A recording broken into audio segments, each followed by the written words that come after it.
This executive order, signed by President Trump, starts a new policy on refugees and immigration in America. And this is the protection of the nation from foreign terrorist entry into the United States. But that's not what's really in this executive order, so let's go through it. First, the order bans all immigrants and visa holders from 7 majority Muslim countries from entering the U.S. for at least 90 days. There is no security benefit. Americans are more likely to be killed by their own clothes than by an immigrant terrorist. Nobody in the U.S. has been killed in a terrorist attack by immigrants from these particular 7 nations. But the U.S. is now treating everybody from these countries as if they are a suspect. Computational biologist Samira Asghari said she now can't come here to work on immunogenomics at Harvard. Oscar winner Ashghar Farhadi can't come back to the U.S. for the Oscars, where he's nominated again. Sudanese doctor Suha Abu Shama hurried back to the U.S. to begin work at the prestigious Cleveland Clinic, only to be put back onto a plane out hours later. But in addition to these travel bans, the executive order also begins a fundamental shift in American refugee policy. The order halts nearly all refugee admissions for 120 days and admissions of Syrian refugees indefinitely.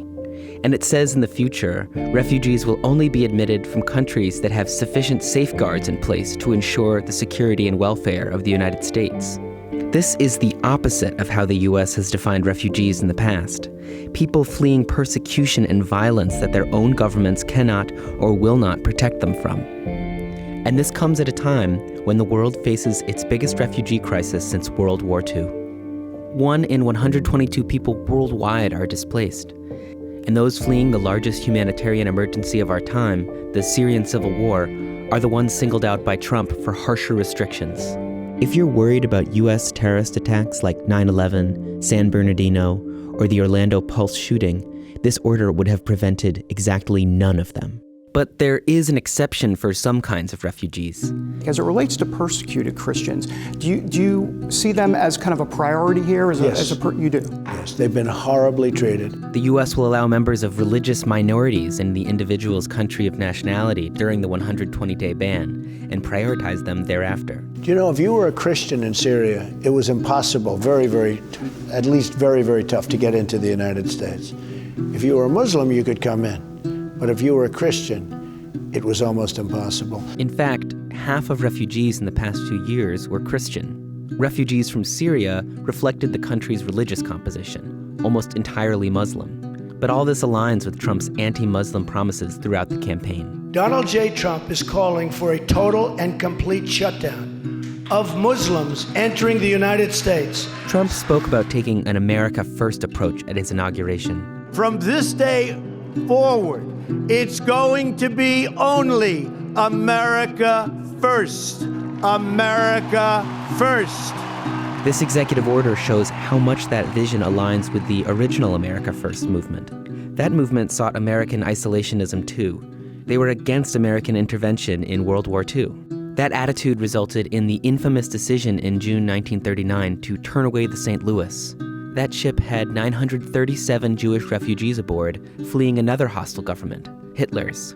First, they were turned away in Cuba. The liner St. Louis turned back from Cuba. Then they approached Florida, but the U.S. Coast Guard patrolling the waters kept them away too. They eventually disembarked in Belgium, the Netherlands, and France. Jewish unfortunates without a country permitted to land in Belgium after 5 weeks of suspense afloat. And eventually hundreds died in the Holocaust. Since then, the U.S. government has been the world's leader in resettling refugees. They finally reach a haven of safety.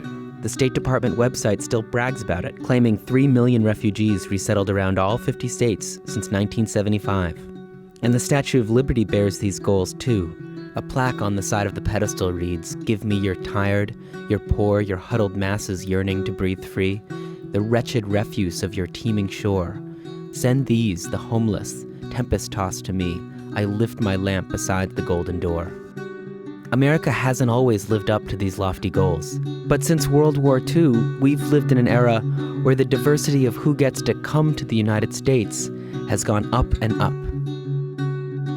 A federal judge stayed deportation of those stuck in airports amidst the confusion, and the Trump administration has already started scaling back. As far as green card holders moving forward, it doesn't affect them. But the Trump administration is trying to end the era when America didn't care what religion you are, regardless of where you come from. Legal challenges and protests around the country continue to try to preserve it.